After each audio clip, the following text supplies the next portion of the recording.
Good morning! Ayan, may nagtanong po sa akin kung totoo bang bawal maligo pagkatapos kumain. Kaya heto po ang mga na-search ko. Una, bawal po pala maligo kapag katapos kumain dahil naapektuhan nito ang daloy ng dugo.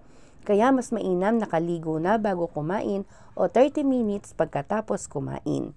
And then po, bawal din po humiga ang matulog agad dahil napapaakyat nito pabalik ang stomach acid sa esophagus na madalas nangyayari sa may mga acid reflux. Ito rin ay maaaring maging sanhi ng bangungot. And then po, huwag din agad uminom ng tubig. Maaari pala nitong maantala ang panunaw at mapataas ang insulin sa katawan. Sinasuggest uminom 30 minutes bago o pagkatapos kumain. And then po, bawal din po tumakbo. Mas mainam maghintay ng 30 minutes o pababain muna ang kinain bago gumawa ng mabilis o mabigat na kilos dahil maaari itong magsanhi ng pulikat. And then last, bawal po manigarilyo. Ang paninigarilyo pala after kumain ay katumbas ng 10 beses na paninigarilyo, kaya mas prone ka sa lung cancer at iba pang sakit. Kumain o hindi ay masama talaga ang sigarilyo sa katawan, kaya mas mainam na iwasan na lamang ito.